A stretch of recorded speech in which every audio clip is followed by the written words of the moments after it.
তো সে কারণে সেই বিষয়টা না গিয়ে আমরা যদি আইনি প্রক্রিয়ার মাধ্যমে এগিয়ে যেতে পারি, আমার মনে হয় সেটাই বুদ্ধিমানের কাজ হবে। কারণ আপনি দেখেন ইতোমধ্যে হাইকোর্ট মানে মহামান্য আদালত যে অর্ডারটা দিয়েছে, যে সেই অর্ডারের প্রেক্ষিতে বিটিসিএল ইতোমধ্যেই বেশ কিছু পোর্টালও বন্ধ করার কার্যক্রম শুরু করেছে। আর বিটিসিএল সম্প্রতি হাইকোর্টের কাছে একটা আবেদনও করেছে যে তথ্য মন্ত্রণালয় থেকে এখনো তাদেরকে যে সকল পোর্টালগুলো অনিবন্ধিত তাদের তালিকা প্রদান করছে না। তো সেটা কেন করছে না, এই বিষয়টা হাইকোর্টের মাধ্যমে বিটিসিএল তথ্য মন্ত্রণালয়ের কাছ থেকে জানতে চেয়েছে। সেটারই আপনি বেশ কয়েকটা নিউজও অনেকে করেছে বাংলাদেশ প্রতিদিন সহ দেশব্যাপী।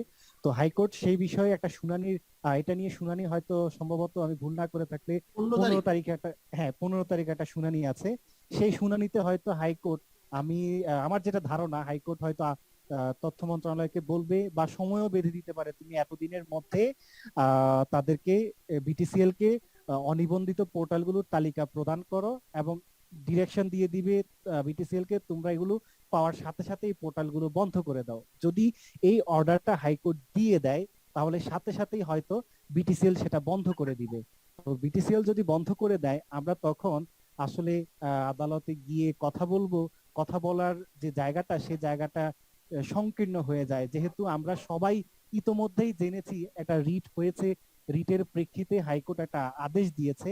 তো আমরা কেন ওই রিটে পক্ষভুক্ত হলাম না, কেন আমরা সেই রিটে আমাদের কথাগুলো তুলে ধরি নাই, এই প্রশ্নটা যখন আমরা যদি পরবর্তীতে মানে যখন আমাদের পোর্টালগুলো সবার বাতিল হয়ে যাবে তখন যদি আমরা কোনো রিট করতে যাই তখন এই প্রশ্নটার সম্মুখীন আমরা হব। তো সে কারণে আমার যেটা আমার মতামত বা আমি এই বিষয়ে আমার সিনিয়র যারা আছেন তাদের সাথেও কথা বলেছি।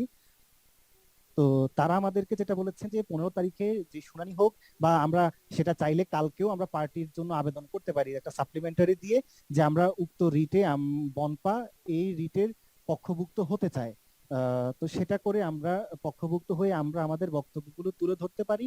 যদি তখন আমরা আমাদের পক্ষভুক্ত হওয়ার পরে আমরা সেখানে কথা বললাম, কথা বললে আমরা আমাদের প্যারালালি আরেকটা রিটও আমরা করতে পারি, যে আমাদের নিবন্ধনগুলো কেন দেয়া হচ্ছে না, এতদিন সময় অতিবাহিত হয়ে গেছে, প্রায় দীর্ঘ 5-6 বছর অতিবাহিত হয়ে গেছে, এরপরেও আমাদেরকে কেন নিবন্ধন দেয়া হচ্ছে না, এই মর্মে আমরা আরেকটা সেপারেট রিটও করতে পারি। তো সেটার আগে আমাদের এই মুহূর্তে মানে প্রথমত জরুরি যে বিষয়টা 15 তারিখের যে শুনানি, এই শুনানির আগেই আমি মনে করি আমাদেরকে এখানে পক্ষভুক্ত হতে হবে, হয়ে আমরা সেখানে আমাদের বক্তব্যগুলো তুলে ধরতে হবে। তা আমাদের বক্তব্যগুলো তুলে ধরার পরে মহামান্য আদালতের যে বিবেচনা বা ওনার যে আদালতের যে আহ, উম, মানে তার ভিউ যেটা, সেই ভিউটা আমরা বুঝতে পারবো ওই দিনই, যখন আমরা দেখবো যে হ্যাঁ আদালত আমাদের ভিউটাকে, আমাদের বিষয়গুলোকে গুরুত্ব সহকারে বিবেচনা করছেন, যখন আমরা এটা বুঝবো তখন আমরা কিছুদিন অপেক্ষা করলাম যে আদালত কি করতে চায় বা কি বলতে চায়। যদি সেদিন আমরা বুঝতে পারি যে না আমাদের বিষয়টাকে আদালত আমলে নিচ্ছেন না, তখন আমরা সাথে সাথেই এবার 15 তারিখের পরে হোক বা 2 দিন পরে হোক আমরা আরেকটা রিট করে ফেলতে পারবো বা রিট করে ফেললাম। তো সেটা হয়তো সংগঠনের সিদ্ধান্ত। তো আমার মানে জোরালো মতামত থাকবে, এটা হচ্ছে আমার একেবারেই মতামত, মানে এর উপরে আর কোনো কিছু হতে পারে না। যে সর্বোচ্চ মতামত হচ্ছে 15 তারিখকে গুরুত্ব দিয়ে যদি পারা যায় আগামী কালকে হোক বা রবিবারে হোক আমরা একটা সাপ্লিমেন্টারি ফাইল করে যেন এই মামলায় পক্ষভুক্ত হই, এটা হচ্ছে আমার একেবারে সর্বোচ্চ পরামর্শ। তো এই বিষয়ে সংগঠনের যারা সদস্য আছেন সম্মানিত, ওনারা যে মতামত দিবেন, এবং সম্মানিত সভাপতি ইতিমধ্যে বলেছেন যে আমরা আসলে আইনি প্রক্রিয়া ছাড়া আমাদের বিকল্প নাই, আমি ওনার কথাগুলোর সাথে সম্পূর্ণরূপে একমত পোষণ করছি। কারণ এটা ছাড়া আসলেই আমাদের বিকল্প কোনো রাস্তা নেই। যদি আমরা অপেক্ষার প্রহর গুনতে থাকি তাহলে সত্যিকার অর্থে এটা আমাদের জন্য ভালো কিছু বই আনবে বলে আমি মনে করি না। কারণ আদালত সুপ্রিম কোর্ট, সুপ্রিম কোর্টের হাইকোর্ট বিভাগ যে সিদ্ধান্ত দিয়েছে এটাকে ওভাররুল করার মতো ক্ষমতা একমাত্র সুপ্রিম কোর্টের অ্যাপিলেট ডিভিশনেরই আছে। এর বাইরে বাংলাদেশের আর কারো ক্ষমতা নাই এই অর্ডারের এগেনিস্টে কথা বলবে বা কাজ করবে, কোনো মন্ত্রণালয়েরও নাই, অ্যান্ড ইভেন প্রাইম মিনিস্টারেরও নাই। এটা হচ্ছে কনস্টিটিউশনালি। তো সে কারণে আমরা মনে করি যে আমাদেরকে হাইকোর্ট মহামান্য আদালতের যে আদেশ, সেই আদেশের এগেনিস্টে আমরা অ্যাপিলেট ডিভিশনে গিয়ে আমরা যে কার্যক্রমটা, তাদের যে বন্ধের কার্যক্রম, এটাকে স্টে চাইতে পারি। এবং সেটা চাইতে গেলে আমাকে শুরুতেই 15 তারিখের আগে বা কালকে হোক পরশু হোক আমরা যেন এটাতে পার্টিভুক্ত হই। পার্টিভুক্ত হয়েই আমরা আদালতের যে অর্ডার, সেই অর্ডারের এগেইনস্টে আমরা অ্যাপিলেট ডিভিশনে যাওয়ার সুযোগ পাবো। এছাড়া আমরা পার্টিভুক্ত না হয়ে কোনোভাবেই আমরা অ্যাপিলেট ডিভিশনে যেতে পারি না, পারবো না। এটা হচ্ছে আমার মনে হয় আমাদের এই মুহূর্তে করণীয়। রনি ভাই, আপনার যদি আরো কিছু জানার থাকে আপনি আমাকে প্রশ্ন করতে পারেন। আপনি যেটা বললেন যে আমরা আগে 15 তারিখে যে তারিখটা হচ্ছে সেখানে আগে মানে পক্ষভুক্ত হয়ে আমরা ওখানে ওই তারিখে অংশগ্রহণ করি, শুনানিতে অংশগ্রহণ করে নিজেদের বিষয়গুলো একটু আদালতকে অবহিত করা। অতঃপর একদম। অতঃপর রায় পজিটিভ নেগেটিভ যেটাই হোক, পজিটিভ হলে তো আলহামদুলিল্লাহ, ইস্যু করছে। আর নেগেটিভ হলে তখন আমরা উচ্চ আদালতে যাওয়ারও আর একটু সুযোগ হলো যে আমরা ওখানে গেছিলাম বাট আমাদের এটা গ্রহণ হয়নি। হ্যাঁ, তো সেই হিসেবে আমরা আদালতের কাছে, আবার উচ্চ আদালতের কাছে যেতেই পারি যে আমাদের মানে এটা দাবি নিয়ে। এই তো। জি জি জি জি, একদম তাই। আচ্ছা, আক্তার ভাই। জি, মোহিত ভাই এবং আক্তার ভাই আপনাদের শুনলেন সব। হ্যাঁ, কেন আক্তার ভাই বলেন। অসংখ্য ধন্যবাদ তানভীর ভাইকে। উনি যে মেরিটটা, মানে মামলার যে ইয়েটা আমাদেরকে বুঝেই বলেছে এবং খুবই যুক্তিসঙ্গত আমার কাছেও মনে হয়েছে। আগে আমরা স্টেক হোল্ডার হিসাবে ওখানে আবেদন করি যে পার্টিসিপেটর, মানে আমরা যাতে অংশগ্রহণ করতে পারি। ওখানে যদি রিজেক্ট হয় তাহলে সেখান থেকে আমরা একটা রিটের জন্য আবেদন করতে পারি, সেটাও একটা বিষয় আছে। তো এই আইনি প্রক্রিয়ায় আমার মনে হয়েছে যাওয়াটা খুবই জরুরি। তানভীর ভাই যেভাবে বলেছেন, এই উদ্যোগটাকে এগিয়ে নিতে হবে। এই উদ্যোগটাকে এগিয়ে নিতে হলে এখানে কিছু বিষয় আছে, যে মামলা কি এমনি কি বাতাসের উপরে হবে নাকি আমাদের পক্ষ থেকে কেউ এসে করে দিয়ে যাবে, সেটা তো সম্ভব না।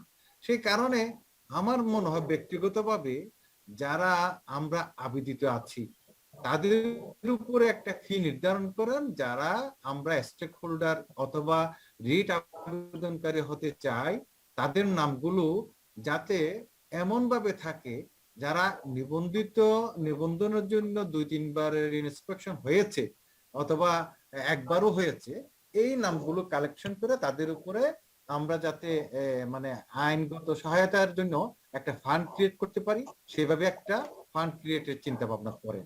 দ্বিতীয়ত হচ্ছে আমাদের যারা সদস্য রয়েছে, এখন দেখেন ভাই, একার যুদ্ধ মানে এই যুদ্ধ আমার ব্যক্তিগতভাবে আমাদের সকলের যুদ্ধ, এখানে টিকে থাকার প্রশ্ন।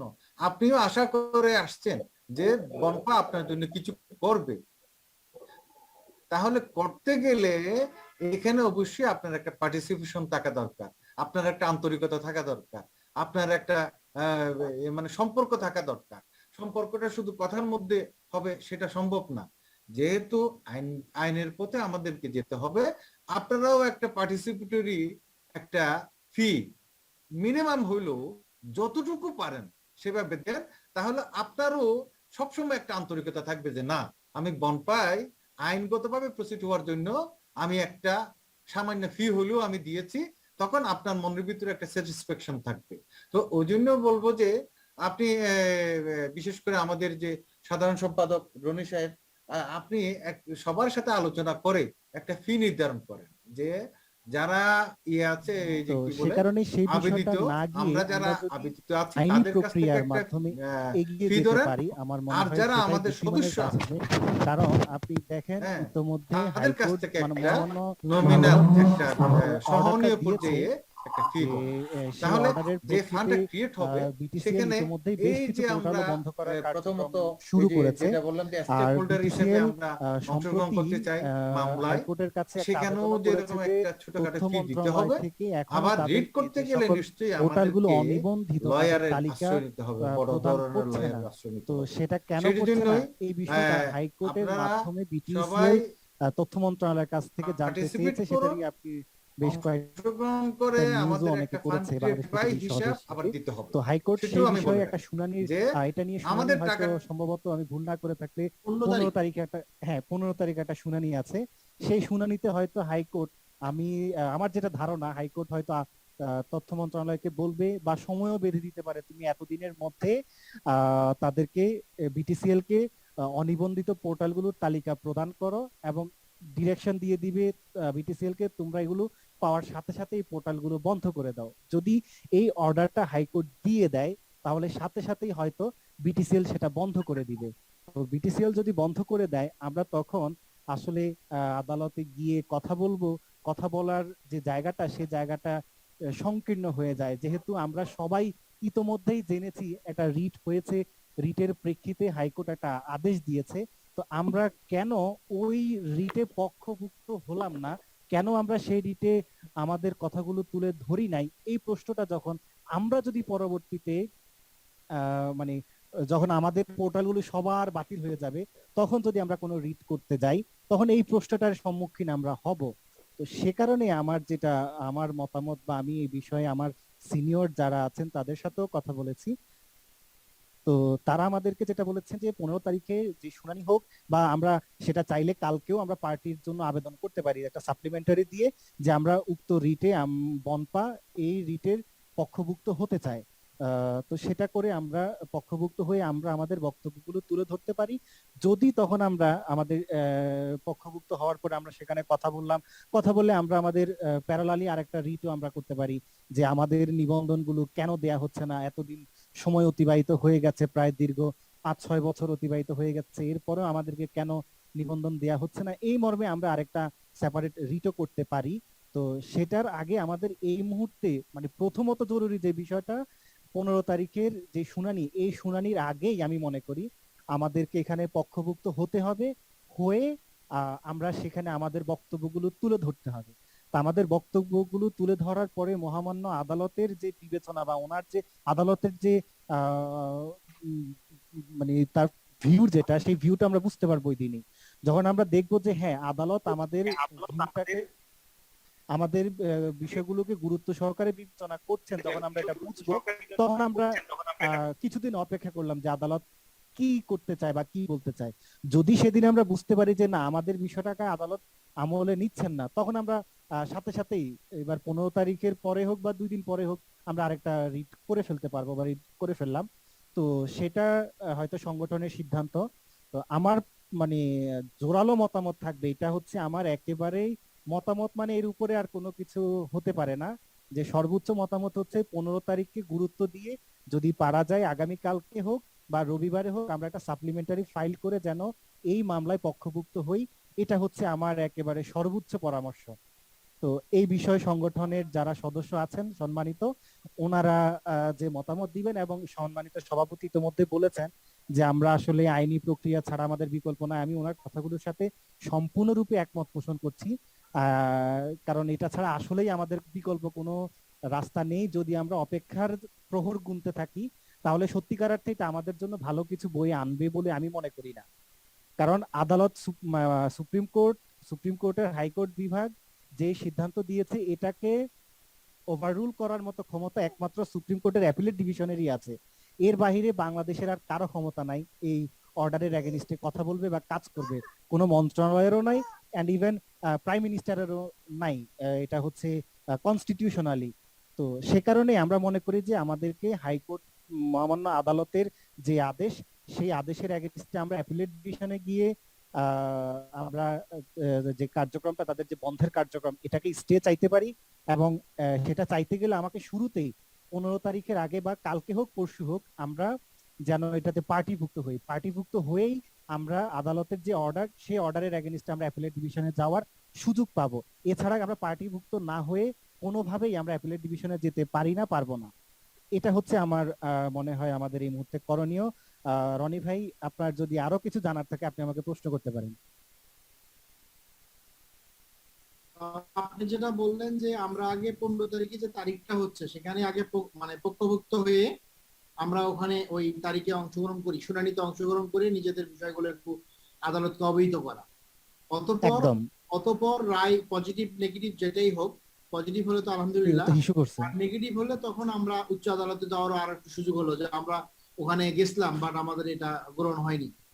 হ্যাঁ, তো সেই হিসেবে আমরা আদালতের কাছে আবার উচ্চ আদালতের কাছে যেতেই পারি যে আমাদের মানে এটা দাবি নেই। এই জি তো। জি জি জি একদম তাই। আচ্ছা, আক্তার ভাই, জি মোহিত ভাই আচ্ছা, এবং আক্তার ভাই অসংখ্য মূলত আপনি শুনলেন সব, হ্যাঁ, যেমন আক্তার ভাই বলেন। অসংখ্য ধন্যবাদ তানভীর ভাইকে। উনি যে মেরিটটা মানে মামলার যে ইয়েটা আমাদেরকে বুঝেই বলেছে এবং খুবই যুক্তিসঙ্গত আমার কাছেও মনে হয়েছে। আগে আমরা স্টেক হোল্ডার হিসাবে ওখানে আবেদন করি যে পার্টিসিপেটর মানে এই, আমরা যাতে অংশগ্রহণ করতে পারি। ওখানে যদি রিজেক্ট হয় তাহলে সেখান থেকে আমরা একটা রিটের জন্য আবেদন করতে পারি, সেটাও একটা বিষয় আছে।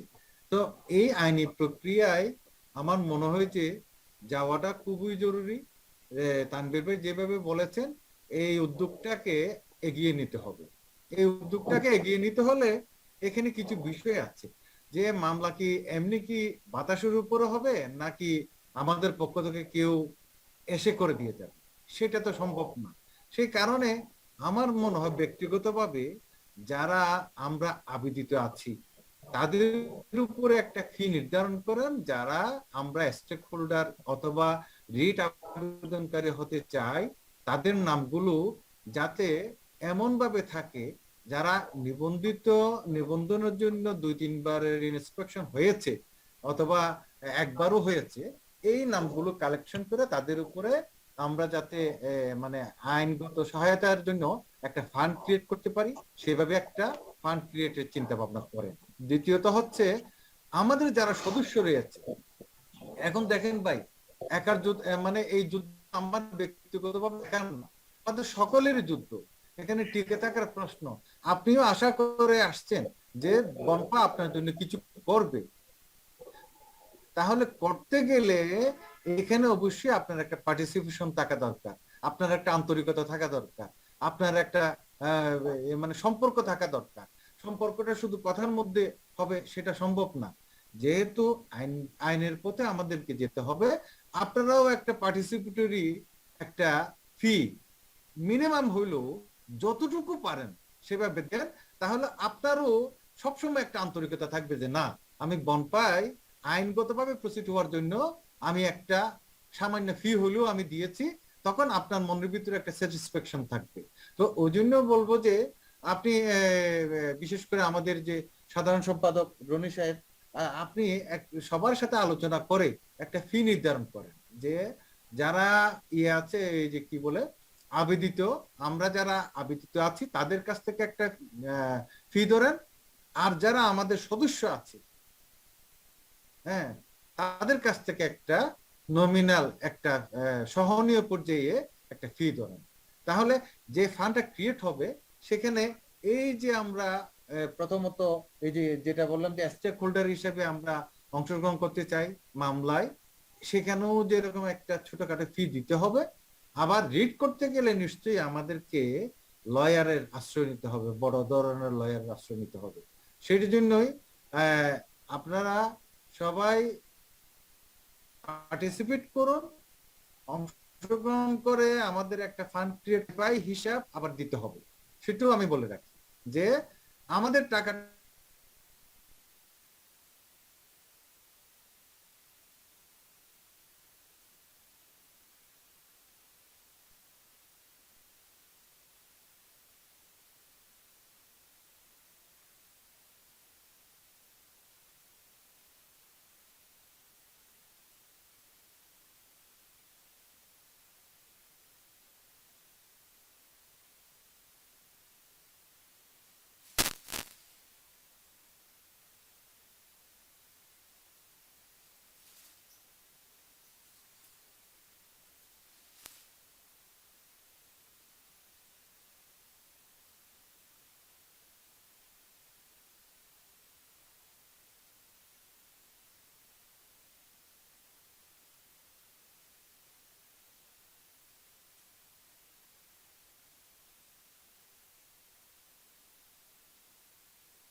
आज मैं आपको बताने वाला हूँ उल्लू टीवी की 10 बेहतरीन वेब सीरीज के बारे में, जिन्हें देखकर आपको उनसे प्यार हो जाएगा। तो बिना किसी देरी के चलिए शुरू करते हैं।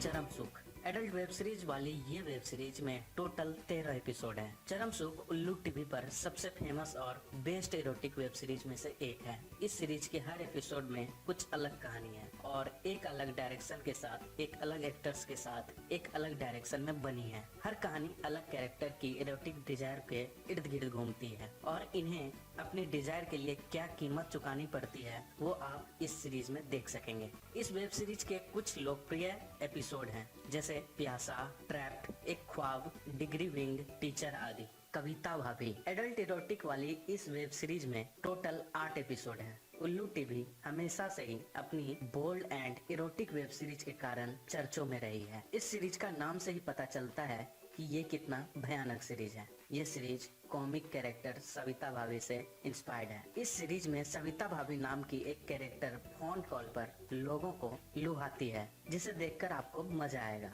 इस सीरीज में वो फोन कॉल पर कहानियां सुनाती है और इसी कहानियां को टोटल 8 एपिसोड में दिखाया गया है। 8वें नंबर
आज मैं आपको बताने वाला हूँ उल्लू टीवी की 10 बेहतरीन वेब सीरीज के बारे में जिन्हें देखकर आपको उनसे प्यार हो जाएगा। तो बिना किसी देरी के चलिए शुरू करते हैं।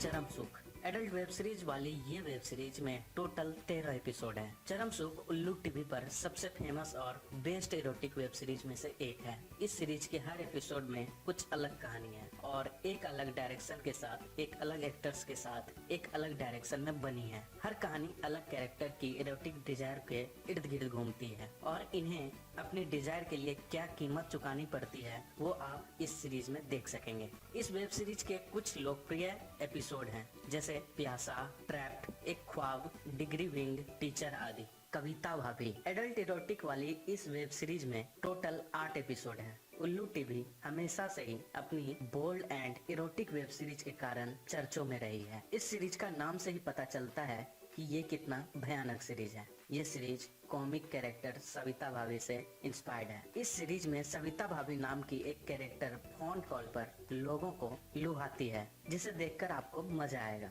इस सीरीज में वो फोन कॉल पर कहानियां सुनाती है और इसी कहानियां को टोटल 8 एपिसोड में दिखाया गया है। 8वें नंबर